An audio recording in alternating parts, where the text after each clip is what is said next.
You're listening to the Align to Amplify podcast. Now, here are your hosts, Sarah and Haley. Welcome to Align to Amplify. I am Sarah Garrison. I'm an intuitive business healer.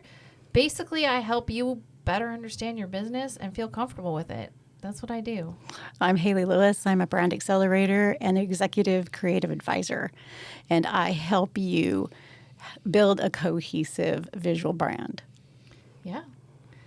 So we have been doing this podcast now. Like, it has, as of the time of recording this, we haven't launched it yet, but we're pre-recording a bunch of episodes because both of us are going to be going out of town. I leave town next week for 3 weeks. Haley leaves town shortly after I get back for, what, a month? About, yes. Yeah. So we want to get a bunch of episodes in the can. In the can. Is that the statement now? On the books? I don't know what the right word is. It sounds funny when you say in the can. In the can. It's like, I'm in the can. I think of a trash can when I say in the can, but I think it like has...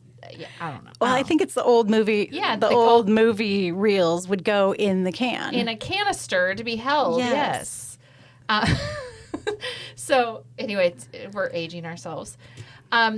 But we wanted to make sure we had a bunch recorded. So we have been recording like crazy this last week with guests. And I feel like we've learned a lot of what not to do and a lot of what to do. What do you think? I still think we're really janky. Oh my gosh, we're so janky. It's still a duct tape and yeah, WD-40. But I do think we're learning, but it's total baby steps. Oh yeah.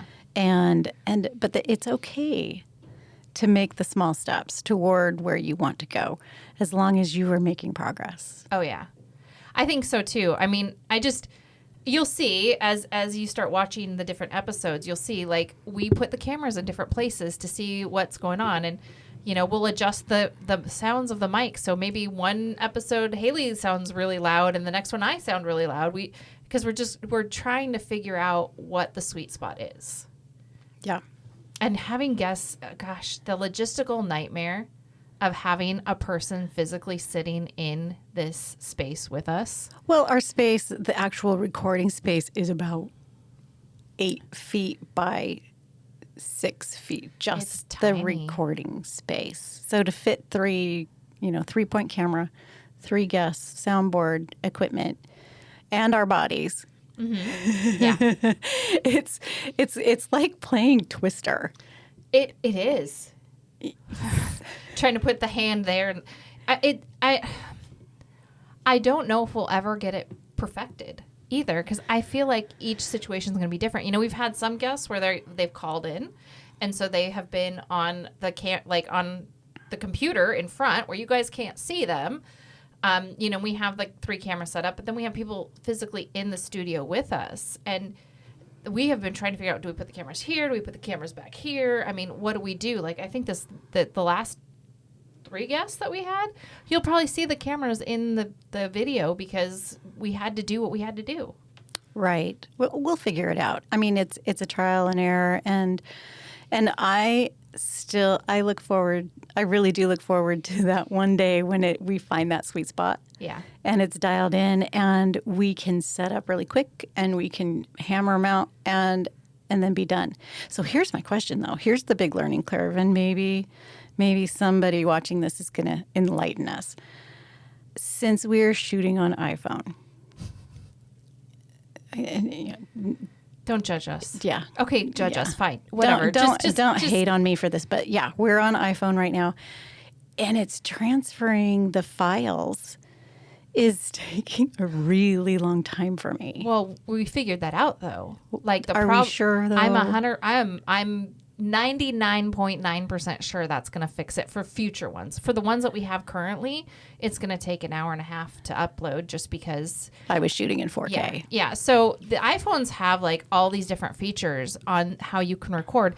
And from my understanding, there have been people that have recorded professional grade video using an iPhone. And that's because the iPhone has all of these different settings. And I mean, I was on pro mode. Almost at the very top pro mode, which uses a lot of space. And I wasn't. I'm just at 1080 because I don't need anything super fancy on mine because I also know I take a lot of pictures and I do a lot of video.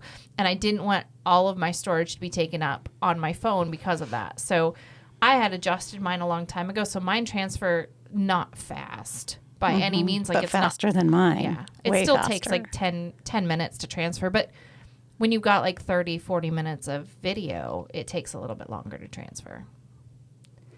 Hopefully this fixed it. This is a test. I love this, that this whole thing is just a big test for us. And you know what, though? You know what's really fascinating? So we came up with this idea when we first joined the collective back in like February, I think. I mean, it was a while ago. It was. Yeah. It was a while ago, and we did our tour, and we're like, oh my gosh, there's a podcast recording area. We want to do a podcast. This would be awesome. And it took us all the way until August to actually start recording it. And when we sat down to start recording, we didn't know what we were doing. We still don't know what we're doing. But what I feel is so amazing about this experience is that you don't have to be perfect to just get started. I mean, I feel like part of the learning process and part of growing into something is just doing. And all the mistakes you make are just enhancing what you're doing. So like all the little things that got wrong, like taking an hour and a half to upload a video, things like that. It's still uploading. It probably is. We put it in airplane mode. Oh, God. That's another thing we've learned is we have to put our phones in airplane mode because even if you put it in do not disturb, what happens is if somebody calls you, so a little iPhone hack for any of y'all don't know, if somebody has their phone in do not disturb, if you call them twice, once right after the other, it'll automatically go through because it's set up to be an emergency. There might be a setting to turn that off on the phone, but I don't know of it right now as we're talking. So you have to put in an airplane mode versus do not disturb. That way, if somebody calls or something happens, you don't disturb your video because I've had that happen in the middle of videos. If somebody's calling me and all of a sudden my video stops working. Well, hopefully it'll work. Yeah. So what do we want to talk about today? Do we want to just continue talking about all of our mess ups or do we want to get into something really gritty and fun? I feel like this is more maybe not talking about our mess ups, but talking about how to learn and grow from doing. I think that's a big piece is learn from doing. Yeah. And we've both felt this change and shift in energy as soon as we started doing. So while I was on the road, I was gone for 2 months. We were talking constantly about what we were going to do and how we were going to do this podcast and everything. And we both had this energy and this excitement. And then I got home and something happened. The energy just kind of disappeared. The excitement kind of disappeared. And it wasn't until we started doing this that we were like, oh my gosh, this is so cool. I'm so excited. Like the energy went back to that excited piece. So maybe talking about just kind of the shifting in energy. I've noticed it, particularly in the last couple of weeks since we've started having guests on. Oh, yeah. I mean, our conversations are always pretty electric, so they zap me anyway. But having guests come share their knowledge, share their experience, share their insights, and then that energy that they bring to the table just completely sparks something in me. And what did you say? My human design, I have like an open crown. Yeah. Right? Is that the whole like ribs or do I have an open emotional center? So no, what is it? You have an open crown and an open anja, which means you get your inspiration from other people, and you have a fluid thought process. So you have no one way of thinking about something and like processing information. Like you can process information in multiple various ways. So you have both of those open. Just like I do. And so, having the other people here gives us inspiration for the next thing. And so the that next thing. feeds into my soul. My soul. Because I do feel it. You know. To your essence? I don't know. I'm not sure. I feel edified. Yeah. When we meet with, guests, and we get into really good conversations, and they bring something to the table that I'm learning from. I learn something every time we sit down and we speak together and with other people. Yeah. So it's kind of nice. And the other thing that I've really enjoyed is just open discourse, open conversation, that, building that safe environment for everybody to feel very, very comfortable sharing the thought that they have at the moment without any judgment, restriction. Well, and I agree with that. And I think that the big thing for me is the diversity of thought that we've had come through here. We've had people that love AI, people that don't like AI. We have had somebody that talks to ghosts. We have had somebody that is in a I don't want to say career shift, but just like in a different, like growing through some stuff. I mean, like we've just had such a diverse group of people, and it's given me opportunity to learn something new in every conversation. Oh, absolutely. And especially when we get into some of the more alignment, topics, because that's not my area of expertise. I just benefit from it. And so I do get a little quiet, but I'm really listening and I'm really learning. And of course I have a lot of questions because I don't know. That's not my world. So, I find it really interesting, but going back to the excitement, the energy of just doing it, even in our moments of failure, there's opportunity to take a step forward. Oh yeah, definitely. And we feel it. Yeah. And I think it's been a learning, a lesson for me at least. So I have always been that kind of person that it just has to be, I can't move forward until it feels right or something's perfect. This is the first time that when I moved forward, it wasn't like everything was in alignment and everything was perfect, or, I mean, there was still that feeling of, yeah, this is the right thing to do, but it was so touch and go, I guess is the right word. It's not perfect. It's still not perfect. And I don't know if it ever will be, but for me, the lesson that I have learned through just doing is that it doesn't have to be perfect. It doesn't have to be the best ever, because if it's the best ever, it's never going to happen, because it's never going to be the best ever. It's never going to be perfect. Well, and who puts the value on best? Like who's evaluating that? Because it's, perfection in my head is fluid. Perfection today is not going to be perfection tomorrow. Oh, yeah. And, it comes back to a lot of those lessons in life and in business where good is good enough. And don't keep your idealism of perfection as a stumbling block or a roadblock to actually pushing and launching and getting it done. Yeah. And so we're definitely proof of concept on that one. Poster child right here. Yeah. Yeah. And I think it does come back to that blazing new ground for me. Yeah. And I know we talked about it in an earlier episode about that, being comfortable, being uncomfortable. And growth can be incredibly uncomfortable. It's very uncomfortable. But if you want to get to the heaven, like we said in an earlier episode, if you want to get to that heaven, you've got to go through that uncomfortable change to get to that place that you really, really want to be in life. Because if change is comfortable, is it really change? I don't know. Like, I have yet to meet change being a comfortable thing. Like, you quit a job. Yeah, you're excited because it's time to move to the next thing, but it's still an uncomfortable. You have to have that conversation with your boss.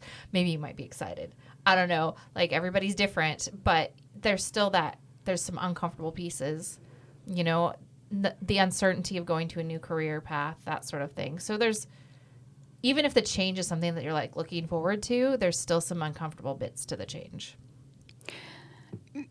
Absolutely. I had this conversation with my son, he came home one night just this last week, and he's like, he had this look on his face. And I'm like, what's up? And we were sitting out in the backyard, and he puts his feet up, and he's like, I'm having an existential crisis. Of course. And I'm like, oh, tell me about it. But in my head, I'm like, you're 25 years old, 24 years old. What kind of crisis can you have? How existential can it be? But, I want to listen. It's big changes, big decisions at that point in your life. Yeah. So we talked through it because I had sent him a little video reel that I found, and it was this guy on a boat looking out over the ocean, and it was really beautiful with this music, and the words were just, you're just one decision away from altering your life journey. And knowing that he just came back from that sailing trip, I'm like, there is something. So I have talked to other people that have traveled, and there is something to be said. It's you hear the term jet lag, and that's because you go through all these time changes and you're really tired from it. But there is something different with travel. Like, there's something different that we experience as well. So for me, I was gone for 2 months, and I came back. So while I was gone, the sense of me having hold of the world and the freedom, and there was just something about that travel that really just spoke to my soul in a way that I've never been spoken to before. I went on a solo trip across the U.S. for 2 months. There were times where I was traveling with people, but they were in their own vehicle. I was in my own vehicle, that sort of thing. But I really was the master of my decisions. And anyway, that's my journey. But most people, when they go on a life-changing trip, coming back to the life they had before is not, like, you can never go back. There's a piece of me now that I can't go back to where I was. It just, and I found that out. Like, I spent the last, not the first 3 or 4 weeks since I got back, I really felt like I was stuck in this mud, and I can't explain it. And I talked to a lot of people that had traveled, and they're like, yeah, there's something that just happens when you get back home that you just, like, nobody can explain that piece. And I think it's really just, once you've tasted that thing that you've always wanted, that passion, that dream, it is so hard to go back to your day-to-day. Well, there's an enlightenment that happens when you travel to new places. You meet new people. You do new things. You eat food you've never had before. You are absorbing an experience that is completely foreign. It changes you. It does. It opens you up to more of what life is about. And this is where I went with my son, is that, his crisis was seriously coming back, and he kind of called it his cage. And I kind of felt bad because I'm like, your life, he sees his life kind of as a cage, but he said it was in a really good way. He said, my life, and it comes back to that comfortable piece. He goes, I'm doing adult life. I mean, he's got he's got a good job and doing his thing, but he's like, I go through my life with a helmet on, I've got, my elbow pads. And he says, and because I'm kind of a mama bear, he's like, and Mom, you just wrap me up in bubble wrap. Like, so. I wish we could do that with our kids. So he's like, figuratively, he's helmeted, knee pads, elbow pads, and then Mama's bubble wrap around him, and he's kind of bouncing through life really protected. And he said, so when he went out on this big journey that he did, he's like, I took the bubble wrap off because Mama wasn't there. But he goes, but I still had my helmet on and my knee pads and my elbow pads because I knew that if I failed, I could always come home. Like, that was like his little safety equipment. Yeah. And so, he's kind of getting to a point where he's like, I think it's time to take the bubble wrap off, Mom. It's tough. It's tough when they're ready to grow up. But, you know, he needed to go through the experience to understand kind of what's going on in his life. You know, it took me going through the experience to really understand what I was passionate about, what I needed in my life. I think everybody needs to, and it doesn't have to be a travel experience. No. We all have that different moment. Like we had a guest on before. She took a, what's the right word? A medicine journey. I don't know what the right word is. A meditative, It medicine-induced meditation. Yeah.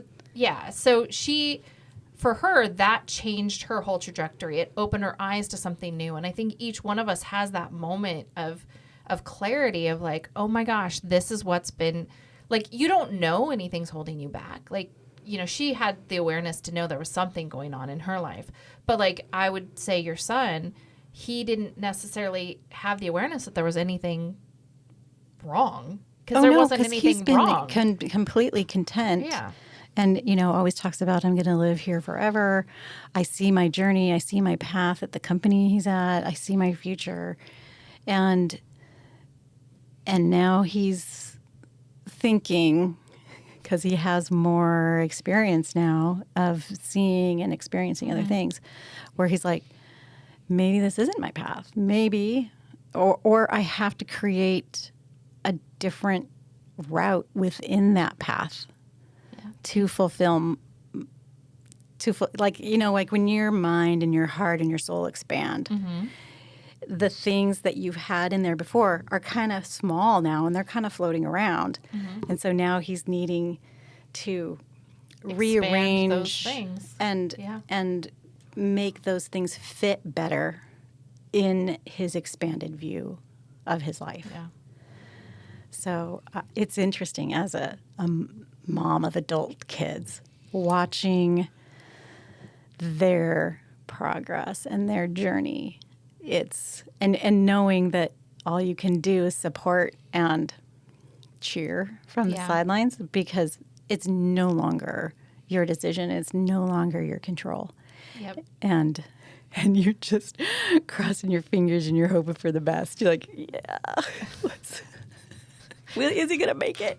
You know, kind of stuff. Because it's tough on them, but it's tough on moms and dads, but parents. Yeah, I think it's for me. So, talking about your child growing and changing, I have learned throughout my son's entire life that I go through a mourning process. Every time he gets out of one stage and into the next, I will actually. At first, I thought I was a weirdo because he like the first time that he went out to the bus, I was getting ready and I'm like, oh, I'll be out there in a minute. I'm going to be just a minute. Like, wait for me. And he goes, Mom, I can do it. I don't need you. And he ran off and I cried. And my husband's like, honey, it's okay. He's a big kid. And I'm like, I know, but I'm not ready for this right now. And I cleaned myself up and I walked out and I said, dude, I know you're ready for it. I'm not ready yet. Give me another day or two to like process this. But at that time, I thought I was a weirdo. But I've noticed every time he goes through some life phase where he no longer needs me or he changes or, you know, he's in that next phase of his life, I go through a mourning process because that person that I once knew is now a new person. And it's not like he's a different person. It's just that our relationship changes in each one of those. And so you are going through that phase right now with your son where he's like ready to shift into that next relationship with you, which is sad. As a mom, it's sad because that's your baby and you've had your baby in this way for so long that it's hard to release that. It's hard to let that go. So my son hasn't said that to me yet. I know when it happens, I will bawl like a little baby. And everyone goes through mourning differently. Not everybody cries, but you know, I'm just a crier. That's just me. But that's the process. And I know dads are a little bit different because they didn't carry that in their body for 9 months. You know, like I think we as moms have a little bit different connection to our children than dads do. They still go through their own process though. Like fathers do still have that process. It's just different. I think there's what I've noticed because we have both a boy and a girl. The daddy-daughter thing is real. Oh, yeah. I believe it. It really is real. Like there's no coming in between that bond. Even me being the mom, the daddy-daughter thing is pretty powerful. I did read, though, back to raising a son. I read this thing that said, having a son is like going through the hardest, longest breakup ever. Oh my gosh, yes. Yeah. And I'm like, okay, that totally like just made me want to bawl. Because I'm like, oh, yeah. Yeah. Because as they grow, it's not like they leave you, but they do. They do, because they leave that piece that you were helping them with. Mm-hmm. Mm-hmm. Yeah. Yeah. So yeah, me and my son, we're in the process of breaking up. And my son has a girlfriend he's very serious with, and they have talked marriage, and who knows what's going to happen. But like, there's a piece of me that's like, well, now he's going to be her problem. But then there's another piece of me like, oh my God, my baby boy's not going to need me anymore. Once that happens, like. But you know what? That means that you did a good job. I hope so. Knowing that they, and saying they don't need you anymore, that's rough. But like the fact that they can go and have a life and without build you. and build something on their own. Yeah. And you can sit back and be proud of that. Yeah. That's that's a job well done in my book. Yeah. And it helps when you get along with the girlfriend, I get along with her. Yesterday we were talking, and I don't know what it was, but she said something to my son, and he's like, no, I'm not like that. She's like, would you like me to call your mom to verify? Because mother knows. Yes, it was very funny. So, having a good relationship, but yeah, it's nice to know that I raised him right. It's just sad to know that, I do. I feel like once your child gets married, like you're giving that away. Like it's giving it away. I feel take like it. It's your problem now. Just take it. No, but it does come back to starting new things and learning and growing, and you're not going to know until you do it. Yep. And so our kids, watching them do that, us. Doing our daily things, and then watching them do their things. We're growing from them moving off too and doing their own thing. So yeah, new beginnings, change, challenge yourself. What else? Yeah. What are our takeaways here? Because we've kind of ran a whole circle. Oh yeah. Well, I would say change is not always easy, but it's worth it. I would say it's worth learning new things and trying new things, because you never know what you're going to get out of it. I mean, look at your son. He had never done anything like that before, and now he's understanding more of his purpose and where his direction is in life, and that's pretty amazing. Look at us. What we've done. We've changed, and we're trying something new, and we're learning. And this has actually kind of been fun to play. For me, I like technology, so it's been kind of a fun thing to play with. What else have we learned?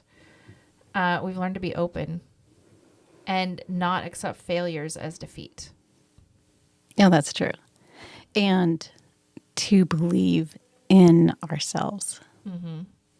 Having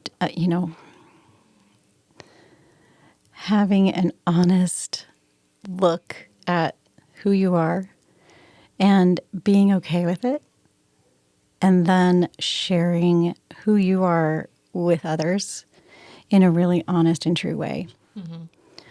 I think that's, for me, has been the cornerstone of building good relationships, good communication, good business, good friendships, strong family. Yeah. And, and that's how you amplify yourself too. Yeah, exactly. So. Okay, I think we're going to wrap it up. Okay.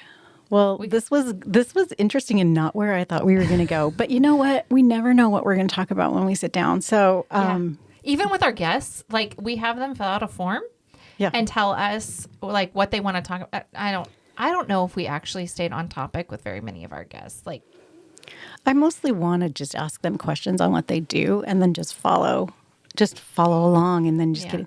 Because that's how we started our conversations years and years ago at the coffee shop. Yep. Is this like, hey, what have you been up to? Blah, blah, blah. I read this thing. I did this thing. I talked to this person. And then we get into it. Yep.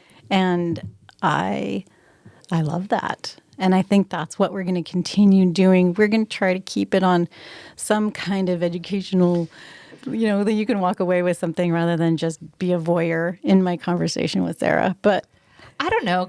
Being a voyeur in the conversation isn't always so bad either. It depends on what we're talking about. Yeah. Yeah. Y'all. Yeah. Maybe we'll have like behind the scenes uncut versions someday. Oh, goodness. But the off camera stuff gets pretty funny. Yeah.